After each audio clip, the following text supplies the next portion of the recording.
¿Seguimos, chicos? Sí, profe. Bien. Entonces, lo que les decía del recocido era que básicamente lo que se busca con el recocido es ablandar el material. En el caso de que las piezas o el material haya sido deformado en frío, lo que se necesita, muchas veces se necesita seguir deformando, ¿sí? Como por ejemplo, en este caso, ustedes un trozo de hierro o acero deformado en frío, desaparecen los granitos. ¿Se acuerdan cuando ustedes veían que el tema de las dislocaciones, que el bosque de dislocaciones deformaba los granos y demás? Bien, eso es lo que sucede, por ejemplo, en los alambres. Cuando uno fabrica alambre, el alambre se fabrica a temperatura ambiente, es decir, la deformación se realiza a temperatura ambiente. Por lo tanto, el material se deforma, pero toma lo que nosotros denominamos acritud. Es decir, se va endureciendo, se va endureciendo. Entonces, básicamente, un recocido, lo que se hace es calentar el material por debajo de la crítica inferior, que es la 723 grados, y eliminar las tensiones y demás que tiene el material. ¿Estamos? Para eso sirven los recocidos. Estos dos últimos que están acá, por ejemplo, son recocidos que generalmente se realizan a aceros de herramienta, por ejemplo, que tienen bastante carbón. Por ejemplo, lo que están viendo ahí ustedes en la izquierda es un acero hipereutectoide. ¿Cuánto carbono tenía un acero hipereutectoide?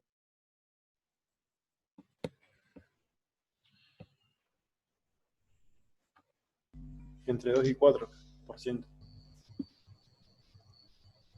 Más de 0,7. Más de 0,8. Claro, no podemos decir entre 2 y 4. Eso es una fundición hipoeutéctica. Ojo, ¿no? Bien, entonces un acero hipereutectoide que se le hace un recocido de este tipo, ¿sí? De este tipo o de este tipo, es decir, un recocido en donde la temperatura va y viene alrededor de los 720 grados, y lo que se genera es que todas estas laminillas de perlita se transformen en globulitos de cementita. Así, el acero queda muy blando y se lo puede mecanizar. ¿Estamos? Ese es lo que se persigue con el recocido. Otro de los tratamientos térmicos muy utilizados en la industria es el tratamiento térmico de temple y de revenir. Es decir, son dos tratamientos térmicos, pero que van uno de la mano del otro. No puede quedar uno sin el otro. El temple, en este caso, es un tratamiento que consiste, sirve para dar dureza y resistencia al acero. ¿Sí? Estamos hablando de aceros. Entonces, el temple sirve para dar dureza y resistencia al acero. Entonces, es un tratamiento térmico en el que las piezas se las llevan al horno, se lleva al campo austenítico, y del campo austenítico, ¿no es cierto?, pasado el tiempo que corresponde, se lo enfría de manera violenta. Es decir, se lo calienta al acero, se lo lleva al campo austenítico, perdón, y después se lo enfría violentamente. ¿En qué se lo puede enfriar? Se lo puede enfriar en aceite, se lo puede enfriar en agua, se lo puede enfriar en sales, pero el enfriamiento debe ser del tipo violento. ¿Para qué? Y básicamente para obtener estructura como la que veíamos hace un rato. ¿Se acuerdan? La estructura del tipo martensítica. Porque esa estructura es dura y resistente. Por lo tanto, el objetivo que tiene el temple es lograr dureza y resistencia en los aceros. ¿Alguna pregunta? No, profe. No, profe. ¿Está claro esto? ¿Vamos bien? Sí, profe. Muy bien. Otro de los... Hay algunas variantes del temple que, por ejemplo, en el caso de los aceros hipereutectoides, los aceros hipereutectoides, como tienen tanto carbono, tienen la facilidad de formar carburos. Y muchas herramientas, ¿no es cierto?, pueden a mantener su dureza elevada, ¿no es cierto?, gracias a esos carburos formados. Entonces, las curvas de Temple suelen ser así. Para los aceros hipotectoides, hay que meterse necesariamente en el campo austenítico. Ojo, porque lo que les estoy diciendo son todas preguntas de examen. Para los aceros hipotectoides, necesariamente para hacer el temple, tengo que entrar en el campo austenítico. ¿Sí? ¿Se ubican en de lo que dije? Sí, profe. Si nosotros venimos acá, en un acero hipotectoide, es decir, del acero que tenga menos de 0,8% de carbono, debo meterme en el calentamiento al estado austenítico. Debo pasar esta línea, chicos, no sé si la alcanzan a ver, esa línea. A esa nosotros le denominamos AC3. Ustedes ya la habían visto en los diagramas binarios. ¿Me han podido seguir con eso? Sí, profe. Sí, profe. ¿Quién no? ¿A alguno le queda alguna duda de eso? Bueno. Profe, ¿podría repetir lo de temple, por favor? Sí, cómo no. Lo de temple. Bien, entonces, el objetivo del temple es dar dureza y resistencia al acero. ¿Está? Es decir, esto se logra enfriando de manera brusca el acero desde el estado austenítico. Es así como la austenita, en el enfriamiento brusco, va a formar esto que nosotros denominamos martensita. ¿Sí? Esto es lo que va a formar martensita. Esta estructura martensítica, que es la estructura típica del temple, es muy dura y muy resistente, pero también es frágil. Ya había comprado el teléfono y no tenía, se pagó porque no tenía carga, lo había puesto. Bueno, no sé, ahí fíjense por favor que, a ver, no sé quién será el que tiene el micrófono abierto. ¿Estamos para la persona que preguntó del temple? Sí, gracias. Bien.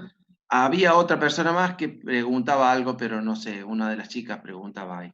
Sí, profe, yo quería preguntar por qué los aceros hipoeutectoides tienen que superar la línea AC3 y los hipereutectoides no. O sea, Perfecto. ¿cuál es el motivo? Bien. Para vos obtener martensita, necesariamente la martensita, todas las estructuras provienen de la austenita. ¿Sí? Todas las estructuras provienen de la austenita. Entonces, para obtener martensita, yo necesariamente voy a tener que meterme en el campo austenítico. En el caso de los hipereutectoides, cuando yo me meto en el campo austenítico, perdón, de los hipoeutectoides, yo disuelvo todo lo que hay. En el caso de los hipereutectoides, como tienen tanto carbono, tienen muchos carburos formados. Y muchas veces, si uno lleva ese acero a temperatura de austenización, es decir, se mete en el campo austenítico, disuelvo los carburos. Y esos carburos son los que me permiten a mí mantener la dureza de esas herramientas. Entonces, por lo general, para los aceros hipereutectoides, yo al temple tengo que llegar a esta zona. Contemplarlos acá me sobra. No me acuerdo, no sé quién es la piba que preguntó. ¿Está claro lo que dije o falta un poco más? No, sí entendí, profe. Gracias. Bien, entonces, si vos te estacionas acá en el proceso de calentamiento, toda la perlita se ha transformado en austenita, pero no se disolvieron los carburos, que son los que le hacen falta a la herramienta para mantener su dureza y resistencia. ¿Estamos? Claro, quedaría la austenita más los carburos. Exactamente. ¿Y después qué te va a quedar? Martensita más los carburos. Claro. Perfecto, gracias, profe. No, de nada. Vamos, ¿de dónde estábamos? Bien. Entonces, las estructuras que suelen aparecer después del temple, son, la típica es la martensita, dura y resistente, muy dura y resistente, es la que se busca. También suelen aparecer estructuras como esta, esas manchas negras que ustedes ven se denominan trostita, ¿sí? La martensita se llama martensita en honor a Martens, que fue un metalurgista inglés. La trostita es otra estructura también que suele aparecer en el enfriamiento violento del acero desde temperatura de austenización. También tenemos la vainita, que es otra, en honor a Bain, en este caso es en honor a Bain. También es una estructura que no es tan dura, pero es muy tenaz, que también suele aparecer en los procesos de temple. Denme un segundito, por favor.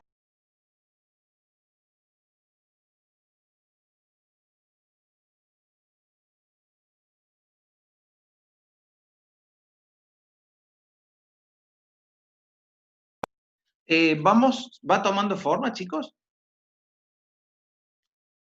¿Se entiende algo? Sí, sí, profe. Sí, Bien. profe. Entonces, las piezas, una vez que se han templado, se ha llegado al objetivo de tener las piezas duras y resistentes. Pero las piezas no se usan templadas solamente, se usan templadas y revenidas. ¿Por qué? Porque templadas tienen mucha dureza, mucha resistencia, pero poca tenacidad, es decir, se tornan frágiles las piezas. Entonces, lo que hay que hacer es llevarlas a un tratamiento que es subcrítico. ¿Entienden por qué se le denomina subcrítico? Ojo que son preguntas de examen estas, ¿no? Profe, ¿sería que está por debajo de 723? O... Claro, perfecto. Perfecto. Esa es la temperatura crítica inferior. Es la primera que nosotros encontraríamos en un calentamiento. Entonces, a esa temperatura, las estructuras comienzan a ser inestables. Por lo tanto, si yo digo que el revenido consiste en un calentamiento subcrítico, siempre será por debajo de los 723. Muy buena la respuesta. Entonces, ¿cuál es el objetivo del revenido? Bajar la dureza y la resistencia, confiriendo tenacidad. ¿Sí? Bajar la dureza y la resistencia, confiriéndole tenacidad al material. ¿Estamos? Entonces, este sería el proceso completo. Sería, para los aceros hipoeutectoides, habría que calentar, pasar la crítica inferior, la crítica superior, llegar a temperatura de austenización y mantener el tiempo que haga falta, y de ahí lo mismo, a este tiempo es 1 hora por pulgada de espesor, y de ahí un enfriamiento violento. Fíjense que la protuberancia, este punto negro que vemos, ahí es donde se produce la transformación en el temple. ¿Sí? Acá abajo, en el temple, se produce la transformación.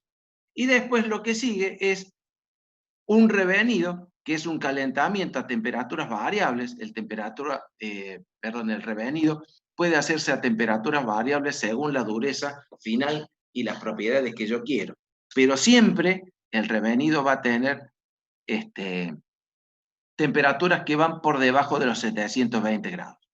¿Sí? Y la curva esta del medio es para los aceros hipereutectoides, si es que yo quiero templar algún hipereutectoide. Es decir, tengo que, como lo preguntó hace un momento una de sus compañeras, ¿por qué yo tenía que estacionarme entre las dos temperaturas críticas? Bueno, esto es, para los hipereutectoides, es austenizar a temperaturas intermedias para no disolver los carburos. Después el temple es más o menos lo mismo y le sigue los procesos de revenido. ¿Estamos? ¿Me siguieron? Sí, profe. Sí, profe. Muy bien. Ahora les voy a tomar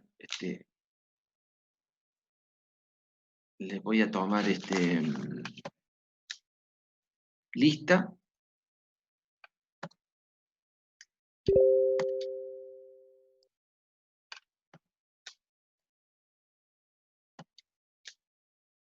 Muy bien.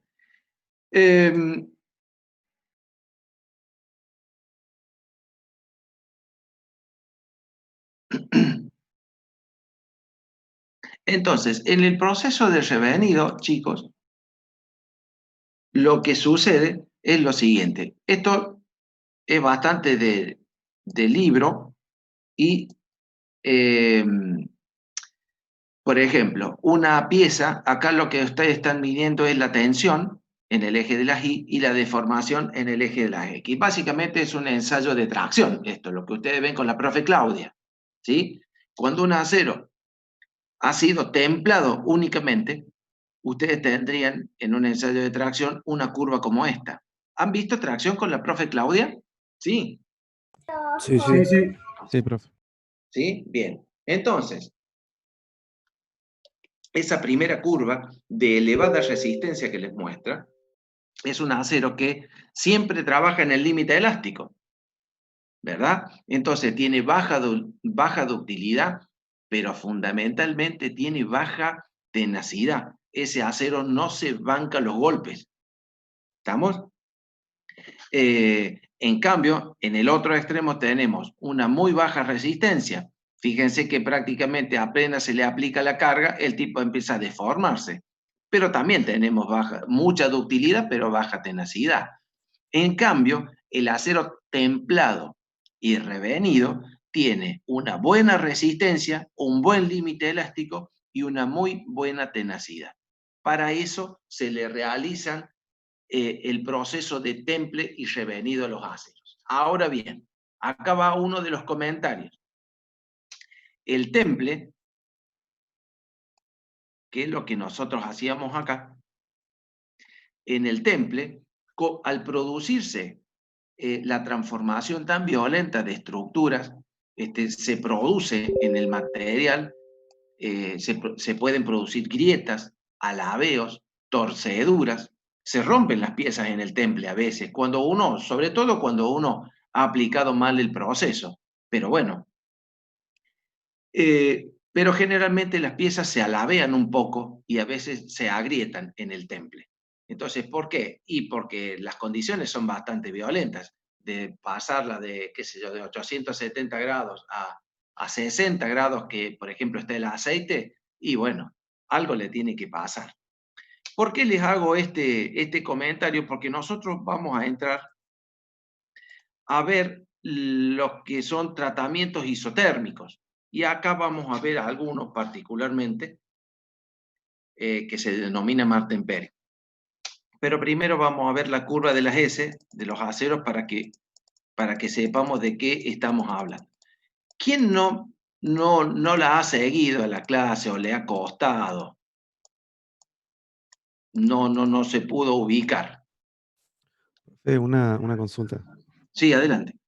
¿Qué significa que se alabea el material? Se tuercen, Ah, ok.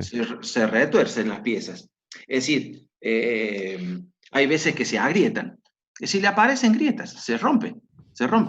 A mí, bueno, nosotros hacemos cuando tenemos relativamente poco trabajo o nos dan algunos minutos en el laboratorio nuestro, en la fábrica, y hacemos todo tipo de pavadas a veces, pero aprendemos un montón. Una vez un compañero nos había dado una lima, te ubicas lo que es una lima, ¿verdad? Sí, sí. Bien, che, dice, quiero hacer un cuchillo a partir de una lima. Se la templamos y se la devolvimos como en 3 o 4 partes. Se nos hizo recontrapelota adentro. Se partió. Metimos una lima y le sacamos 3 o 4 limitas. Porque se partió toda. ¿Por qué? Porque la lima, más allá de la macana que nos mandamos nosotros, que nos corrieron por toda la fábrica, la lima tiene mucho carbono, ¿sí? Entonces, vos tenés que tener un enfriamiento bastante cuidado para cuando enfrías en el temple. Nosotros lo metimos al aceite así como venía y se nos partió. Entonces, hay veces que sin partirse, se retuercen, se alabean, a eso me refiero con que se retuercen, se alabean y se agrietan, sobre todo cuando hay piezas que tienen radios muy chiquititos o ángulos vivos. Ahí es donde más sufren las piezas este deterioro que se produce en el temple. Pero vamos a ver un proceso que es alternativo y que suple todo este tipo de problemas, pero bueno, hay que tener algunas otras consideraciones. ¿Quedó claro? Sí, profe, gracias. No, por favor.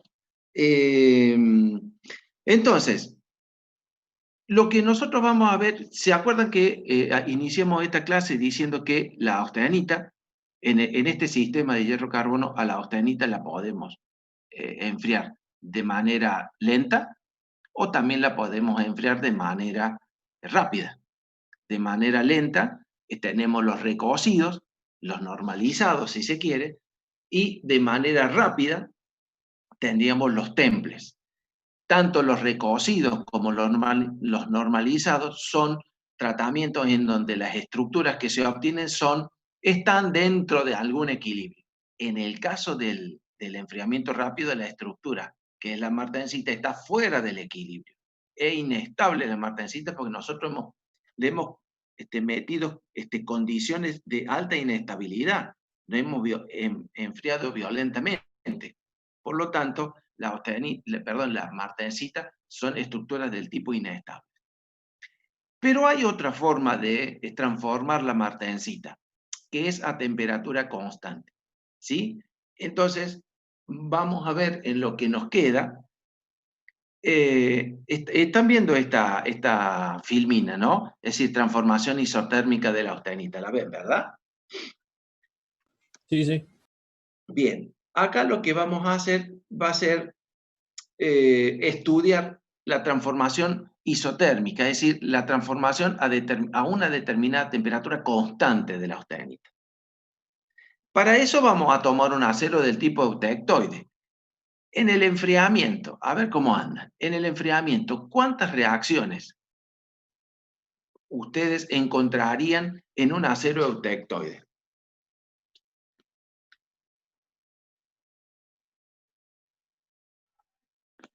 Vamos. ¿Cómo le pregunto, profe? En un enfriamiento, ¿sí? En un enfriamiento de un acero eutectoide, ¿cuántas reacciones encontrarían ustedes? Acuérdense que el acero está siempre sólido, ¿no? ¿Cuáles son las reacciones que encontrarían? Una ¿Cuál? sola. ¿Cuál? La Eutectoide. eutectoide. La eutectoide. Por eso se tomó este acero, porque tendríamos una sola reacción, sería más simple de estudiar. Entonces, presten atención, porque fue una pregunta de examen esta. Entonces, presten atención a cómo se lograron estas curvas.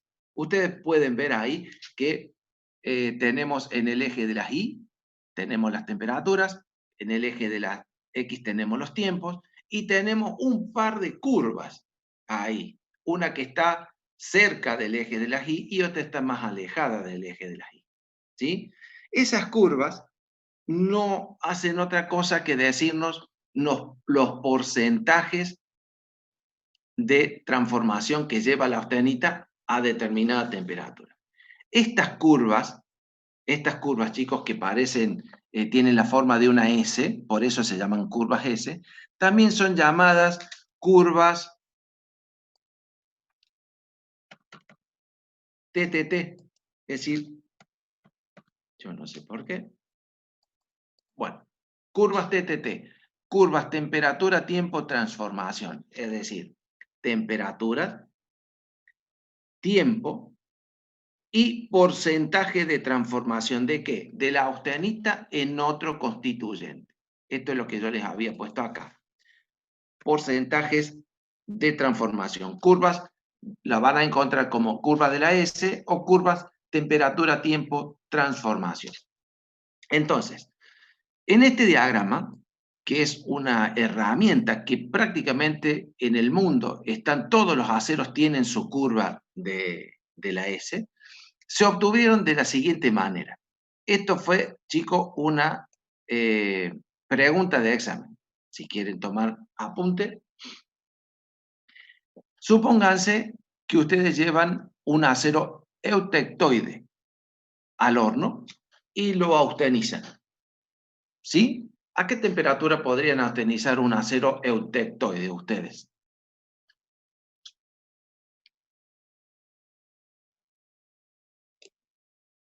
Vamos.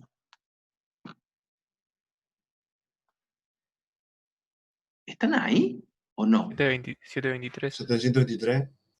Bueno, ahí sería la temperatura mínima, habría que pasarla. Supónganse ustedes se pasan 50 grados por encima, 770 grados, 780 grados, ya ese acero está en el estado austenítico. ¿Me siguen? ¿Me siguen? Sí, profe. Sí, sí. Perfecto. Entonces, vamos a poner en un horno, y esto recurro a su imaginación porque no tengo otra forma. Entonces, vamos a poner en el horno una serie de fierritos, ¿no? De acero eutectoide, atados con alambre, los vamos a llevar a temperatura de austenización. ¿Está claro? Ese es el primer paso. Y por otro lado, vamos a tener, por ejemplo, a 600 grados, al lado del horno, vamos a tener, nos quedan 10 minutos, vamos a tener un crisol con una sal fundida que está a 600 grados. ¿Me pudieron seguir en lo que hicimos? Entonces, Sí, profe. hemos puesto una serie de fierritos, ¿sí? De trocitos de acero eutectoide en el horno y que van a ir a la temperatura de 780 grados, por ejemplo, 760, lo que les parezca, pero austenizados, ¿sí? Completamente austenizados. Y al lado del horno vamos a poner como ejemplo, esto como ejemplo, un crisol con una sal que está a 600 grados. Está líquida, pero está a 600 grados. Entonces, lo que vamos a hacer es lo siguiente. Va a llegar un momento en que yo voy a sacar esos trocitos de fierro que yo tengo en el horno y los voy a meter violentamente, no violentamente, rápidamente en el baño este de sales o baño de plomo que yo tengo a 600 grados. ¿Está claro lo que hice? Los saqué del horno y los puse en el crisol con ese elemento líquido caliente. ¿Me siguieron en lo que hice? Sí, profe. Sí, profe. Perfecto. Entonces, de ahí yo voy a empezar a sacar a intervalos de tiempo regulares, supónganse de cada 30 segundos, voy sacando de ese crisol probetitas y enfriándolas violentamente en agua. ¿Sí? Entonces, a medida que va transcurriendo el tiempo, yo voy a ir sacando probetitas y enfriándolas en agua. ¿Está claro? Y por supuesto, las tengo que identificar perfectamente. Ya les muestro algo para que ustedes tengan idea de lo que digo.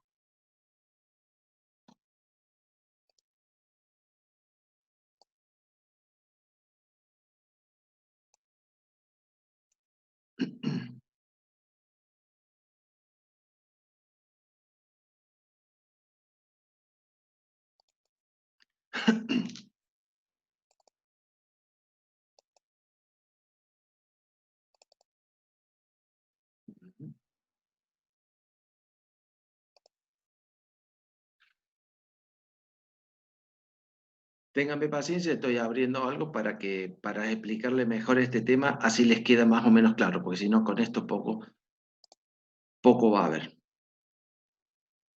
Entonces, ¿pueden ver esto, chicos, ahí? Sí, profe. Bien. Profe. Entonces, esto es lo que hemos hecho nosotros. Acá está el eje Y, acá está el eje de las X, es decir, el de los tiempos, y hemos austenizado este acero eutectoide y lo hemos enfriado, por ejemplo, a una temperatura a la temperatura de la sal, ¿sí? Y a tiempos, intervalos de tiempo regulares, nosotros vamos sacando, esta es la temperatura estos son los grados centígrados, los que están a la derecha, chicos. Entonces, en este caso, ven que dice temperatura del baño fundido. Esta es la temperatura de la sal. Entonces, esta temperatura yo podría haber tomado cualquiera, simplemente es un ejemplo. Entonces, a los 400 grados está la sal. Entonces yo saqué las piezas, esos aceritos que estaban en el horno, y los enfrié violentamente en la sal. Y a intervalos de tiempo voy sacando, ¿no es cierto?, de a uno, y los voy enfriando en agua. ¿Sí? Fíjense que acá le dice que estas extracciones yo las enfrío en agua. ¿Pueden seguirlo hasta ahí? Sí, profe. Bien. Entonces, si yo a cada uno, vieron que les dije, yo voy a tener perfectamente identificado cada uno de esos fierritos. El que saqué primero, si yo tenía, austenita, en el momento de enfriar el primero en agua, si lo saqué de la sal y lo enfrié en agua, y no le había dado tiempo a la austenita a transformar a nada, todo lo que voy a obtener en el proceso de enfriamiento en agua, ¿qué sería? De austenita enfriada en agua. ¿Qué sería? ¿Se ubican lo que digo? ¿Qué daría? Es de algo que hemos visto hace un ratito. Martencita, profe. Perfecto. No le di tiempo a transformar en nada y por lo tanto toda la austenita se me tembló. La segunda, la tercera, cualquiera que fuera, porque esto depende del tiempo, supóngase que esta sería la segunda. Es probetita que yo saque de la sal fundida y la enfríe en agua. Fíjense que, por ejemplo, tiene una hilita de perlita. ¿En qué se transforma el acero eutectoide a los 723 grados? Perlita. ¿En? Quedaría en perlita. Perlita, perfecto. Entonces, lo que se dé y lo demás es martensita. ¿Qué significa eso? Que a esa temperatura, a la temperatura del baño, la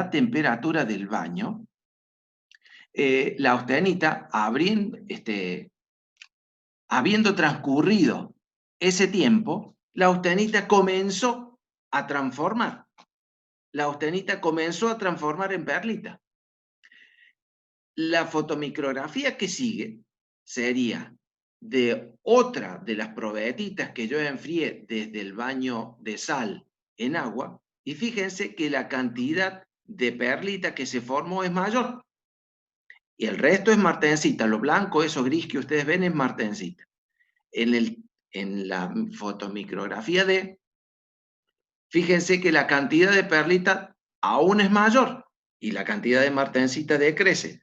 Es decir, si ustedes han dejado dentro del baño de sal, ¿no es cierto?, un tiempo suficiente, toda la austenita habrá transformado a perlita. No sé si me siguieron con el tema.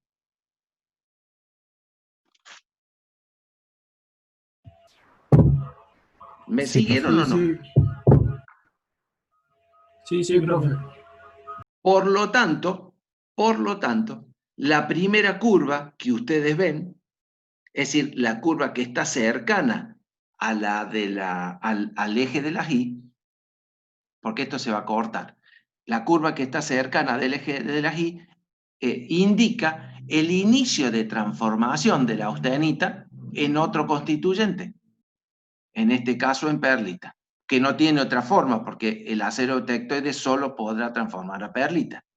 Y la curva de la derecha es una curva que indica la finalización de la transformación de perlita, ¿no es cierto?, a esa temperatura en otro constituyente. ¿Se ubican lo que les dije? Entonces, en este caso, la transformación de la austenita se realizó a temperatura constante.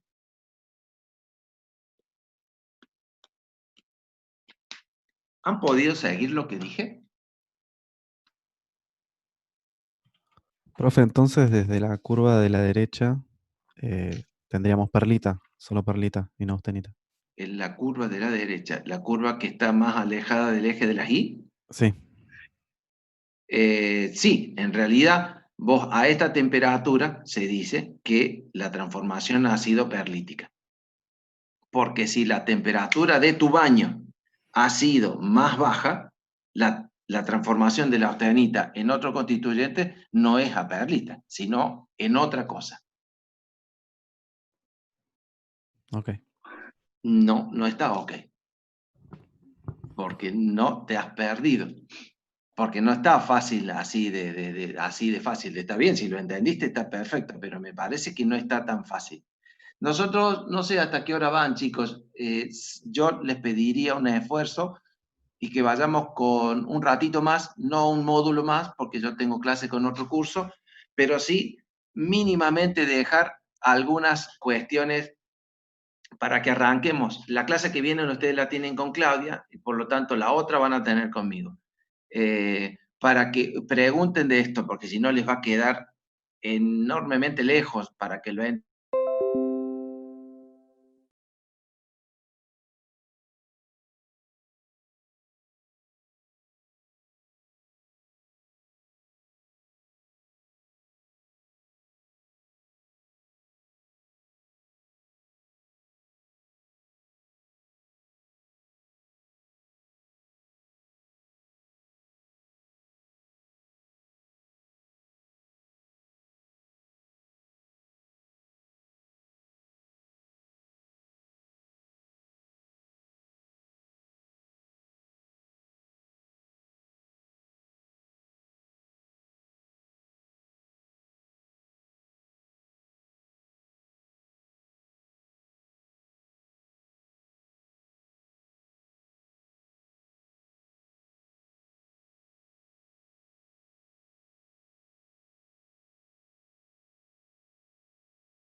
¿Están ahí?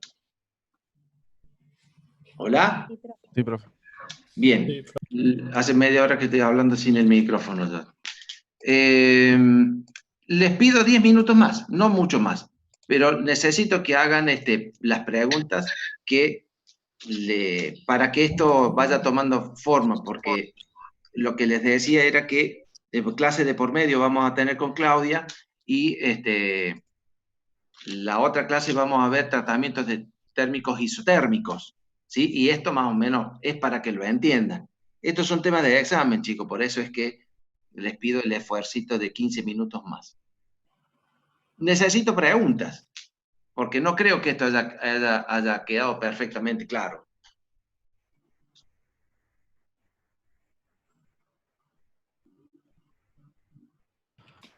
Profe, una pregunta. Adelante.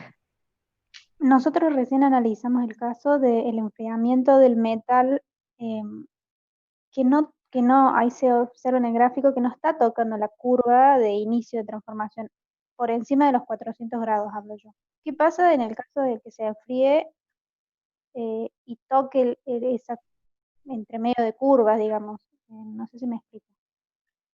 ¿Cómo es la pregunta? O sea, ahí nosotros vemos los 400 grados, yo estoy hablando Sí. por encima de los 400. Por Nosotros encima de los 400 grados, sí. claro, analizamos el enfriamiento rápido, que ahí se ve la curva de línea de puntos, que no Está. toca, claro, que no está Que no- tocando el inicio de Sí. curva, del inicio de transformación. ¿Qué pasa si yo analizo una que cae Que justo toque. dentro?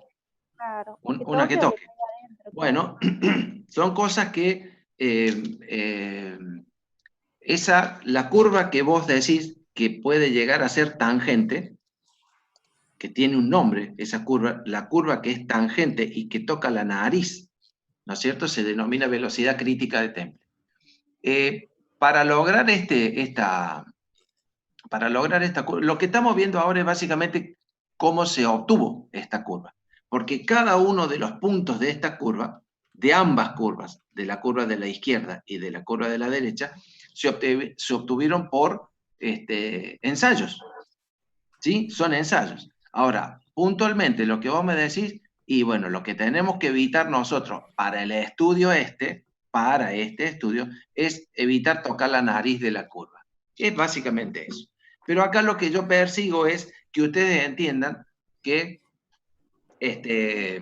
cómo se construyeron estas curvas. Cada uno de los aceros que existe en el mundo tiene su curva de la S.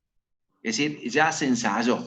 Esta curva de la S es una herramienta que a nosotros nos sirve como tratadores térmicos para saber qué vamos a obtener en determinada temperatura en determinado acero. Entonces, estas dos curvas que ustedes ven, que indican inicio, la primera, inicio de transformación de la austenita en otro constituyente, y la de la derecha, el final de la transformación de la austenita en otro constituyente, para nosotros nos es de muchísima utilidad, porque nosotros sabemos cuánto tiempo lleva el acero metido en un recinto caliente hasta que transforme. O sea que es una herramienta de enorme nosotros, muy importante. Pero necesito que se entienda cómo se construyó esto. Si este concepto que nosotros vimos se alcanzó a entender. Sí, eso sí se entendió. Bueno, sería eso lo importante, digamos, cómo construirla. Claro, cómo construir la curva. ¿De qué se trata? Porque yo acá se tomó 400 grados. Bueno, yo podría haber tomado 600 grados. Y también hubiese hecho lo mismo, simplemente que mi crisol con sales hubiese estado a 600 grados. Y fíjense que me hubiese llevado muy poquito tiempo en llevar a cabo la transformación. ¿Me entienden? Eso es básicamente, por eso lo que le decía era que inicié este bloquecito, que vamos a hacer 15 minutos, 20, para responder respuestas de algo que ustedes no entiendan, porque esto va enlazado de otros temas que van para adelante y que son todos temas de examen. Profe, Sí. si pudiéramos vincular este gráfico de las 2S con las microfotografías que vimos recién, Sí. podríamos tener una referencia de dónde se ubica, por ejemplo, una de las primeras, que era solo martensita, la segunda que tenía un poco de perlita y la última que es solo perlita. Sí, perdón, y ¿cuál es la pregunta en realidad? O sea, la pregunta sería, el gráfico A, el gráfico C y el gráfico F, ¿en qué parte se ubicarían de este gráfico? Perfecto, perfecto. Por ejemplo, este sería el gráfico A, en donde solamente vemos martensita. Ya vamos a ver qué es lo que es esta pata que viene abajo ustedes, pero todavía estamos muy verdes para ver eso. Sí, pero suponte vos, eso sería típico de las tres primeras curvas. La primera, la A, la de martensita, sería de las tres primeros enfriamientos, en donde a ese tiempo todavía la austenita no comenzó a transformar.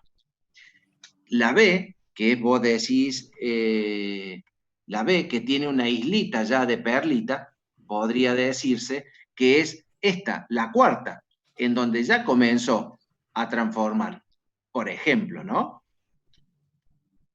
La quinta, o suponte vos la D.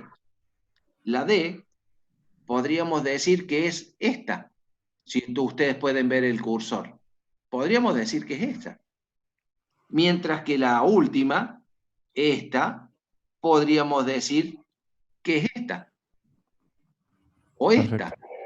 ¿Me entendés? Porque ya transformó toda. Es decir, una vez que el tiempo, la aleación ha estado un determinado tiempo dentro en este caso del baño caliente, del baño de sales, ha transcurrido tiempo y la austenita terminó de transformar. O sea que la austenita, de alguna manera, ha tocado el final de transformación, es decir, la segunda curva, y sigue pasando el tiempo, por lo tanto, transformó en ese constituyente a temperatura constante. Perfecto, profe, gracias. Más preguntas. Estuvo muy buena esa pregunta, porque no había quedado muy claro. Más preguntas, chicos. Yo tengo una duda cuando usted dijo que si el lo lleva a la temperatura de 600, el tiempo es menor. O sea que a una temperatura de 300, por ejemplo, el tiempo sería mayor para que ocurran estas dos curvas. Y si vos te fijas, sí, fíjate vos que a la temperatura de 550 a 600, la curva de inicio de transformación está a los poquitos segundos. Al segundo ya empieza a transformar y termina antes de los 60 segundos, a 600, ¿no? Mientras que fíjate vos que a los 300 grados, ¿sí? Te llevó 100 minutos, sí, casi que 100 minutos, comenzar a transformar y casi 200, casi una hora, terminar de transformar. No sé si te ubicas en lo que dije. Sí, me ubico. ¿Y esa Bien. diferencia también repercute en el tema de las estructuras? ¿Siguen haciendo la Totalmente. misma estructura que nos mostró o son distintas? Totalmente. Fíjate vos que todas estas partes de arriba de la curva, por encima de los 600 grados, ¿sí? En este caso que es un acero del tipo tectoide, pero por encima de los 550, 600 grados, siempre van a obtener estructuras del tipo perlíticas y ferríticas, una cosa así. Mientras que por debajo de esa temperatura, van a empezar a aparecer otros constituyentes, como por ejemplo lo son la vainita, ¿sí? La vainita. Toda esta zona entre los 400 y los 500 grados es la zona del típico de la vainita. Es la aparición. Es decir, si mi baño de sales está a 350 grados, ¿sí?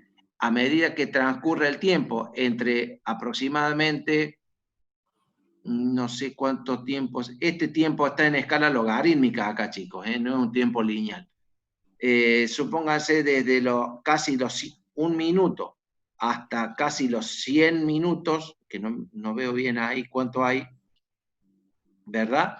Es lo que te llevaría el tiempo que te llevaría en transformar la austenita en vainita, ¿sí? Porque toda esta parte era una zona de aparición de la vainita, entre los 350 y los 550 grados aproximadamente. Entonces, sí, está bien lo que vos preguntaste y sí repercute según la temperatura del baño de sales, ¿no es cierto? Repercute en la estructura que nosotros vamos a tener. ¿Se entendió? ¿Algo, al menos? Sí, profe, se entendió. Bien, gracias. Perfecto. ¿Más preguntas, chicos? Profe, ¿esa curva se da solo en los metales tipo eutectoides? Esta es la curva del 1090. Es decir, el 1090, el SAE 1090 tiene 0,9% de carbono, ¿sí? Acero eutectoide. Esa es su curva. No es la curva del 1080 ni es la curva del 1110. Es decir, es el acero eutectoide. Es la típica curva de un acero eutectoide. Para otros aceros la curva varía, evidentemente. Inclusive, la nariz esta de la curva, hay aceros que tienen dos curvas, dos narices, ¿sí? Porque son aleados y demás, pero bueno, todavía nosotros estamos emprendiendo a gatear. Después vamos a ver que hay aceros que son re complejos y demás, en donde las curvas se le van bien hacia la derecha. Pero ya vamos a ver de qué se trata eso. Este es el acero, es la curva del acero eutectoide, es típica. ¿Está claro? Sí, sí. Bien. Más preguntas. Profe, una pregunta. Sí. En este tipo de acero, si tenemos una temperatura de baño de 350 grados, al final de la transformación vamos a tener aparición de vainita, ¿no? Solamente, exactamente, sí. Entre los 350 aproximadamente y los 500 grados, lo que va a aparecer en este acero es vainita. Es una estructura del tipo vainítica. Es decir, tiene franjas, ¿no es cierto? La franja que va, suponte vos, desde los 300 hasta los 500 o 480, una cosa así, es la franja de la vainita. De los 500 hasta los 700 es la franja de la perlita. En todo se va a dar más o menos lo mismo. Pero ya, esto, por supuesto, esto es hace 15 minutos que lo empezamos a ver. No se hagan problemas porque lo vamos a seguir viendo hasta que no queden demasiadas dudas. Más preguntas, chicos. Profe, después del enfriamiento siempre aparece martensita y otro constituyente, ya sea vainita o perlita. Perdón, no te entendí la pregunta. ¿Cómo? Si después del enfriamiento lo que se obtiene es siempre martensita y otro constituyente que puede variar. Bueno, es según cuál, porque si vos en el tiempo, la probetita que sacaste ya estuvo un tiempo suficiente para transformar, ¿sí? Cuando vos enfríes violentamente en agua, el enfriamiento final ya no va a haber nada que transformar. O sea que va a tener todo, en este caso, suponte vos, en este diagrama que estamos viendo, si vos estás a un 10 a la 3 segundos, ¿no es cierto?, a 400 grados, por más que yo enfríe desde acá en agua, ¿sí? Yo ya habré transformado todo en vainita. O sea, no va a aparecer martensita. Esta curva, la curva de la derecha, es la curva de finalización de Perdón que lo transformación. interrumpa, profe, no estamos viendo el No me gráfico. dijo la pucha. ¿Ahí la ven? Ahí sí. Bien.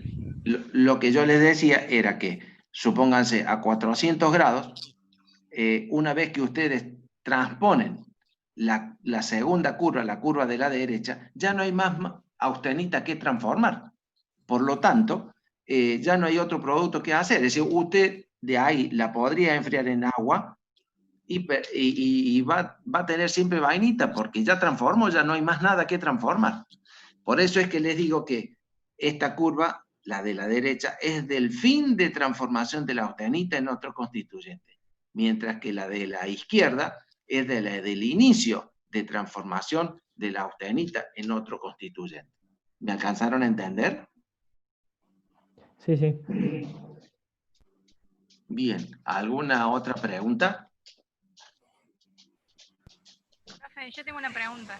Sí. ¿Es conveniente que aparezca la martensita o no? ¿O hay que evitarla? Bueno, es según, si usted está templando es conveniente. Si vos estás templando una matriz, estás templando una pieza que necesita que esté dura y resistente, evidentemente que sí, está muy bueno. Ahora, si vos estás queriendo ablandar un acero y aparece martensita, y no, porque la martensita es dura y vos lo que necesitas es bajar dureza. Es según lo que vos quieras obtener. Si vos querés ablandar y aparece algo de martensita, algo salió mal. Porque no la quiero ahí a la martensita porque vos querés ablandar. Ahora, vos querés endurecer un acero y apareció martensita y está bueno porque es lo que vos estás buscando.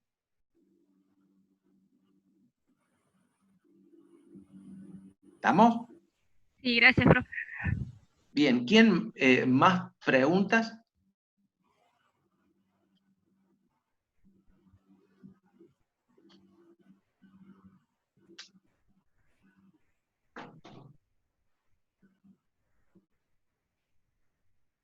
¿No tienen más preguntas? ¿Cómo están?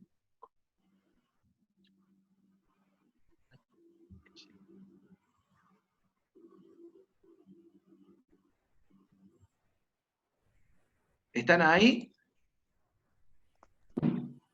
Sí, profe. Si ustedes no tienen más preguntas, yo los libero. Son la 1 de la tarde ya. Y bueno, los espero yo, los espero de acá a 15 días, porque la profe Claudia va a darle la clase que viene a ustedes. Y bueno, nosotros seguiríamos con este tema y con tratamientos isotérmicos, ¿sí? Por eso es que yo quería que más o menos quedara con alguna forma este tema de inicio, ¿sí? Para que, Profe, los chicos en porque el si chat no, dicen si puede subir esta presentación la PowerPoint. presentación, todo esto, excepto horno eléctrico, excepto los hornos eléctricos, todo está en el libraco. Lo que pasa que es como les decía la otra vez, si ustedes se guían por esta presentación, les va a quedar la mitad de las cosas afuera porque yo tomo mucho de lo que digo. Entonces ustedes, les subo la presentación, no hay problema, pero después medio que le va mal. Y bueno, nosotros no queremos que a ustedes les vaya mal. Profe, la presentación no es que nosotros tomamos eso y no estudiamos otra cosa, sino que están tan bien hecha la presentación, mejor que el libro que está en blanco y negro, y a nosotros nos queda más los dibujos que usted pone que el libro, o sea, Bueno, que está... bueno, bueno, bárbaro. Yo les voy a subir la presentación para darles una mano. No hay drama, no hay problema. ¿Estamos? Estamos, profe. Entonces nos despedimos hasta dentro de 15 días. A ver, acá hay alguien en el chat que voy a subir la info, permito mucho. Bueno, listo. Ahí Gabriel y Candy Morales. Bueno, entonces nos vemos en 15 días, chicos. Un gusto grande haberlos conectado de nuevo. Chao, profe. Buena semana. Chao, profe. Igualmente, que estén bien. Un gusto. Chao, profe. Chao, que anden bien. Chao, profe. Hasta luego, que estén bien.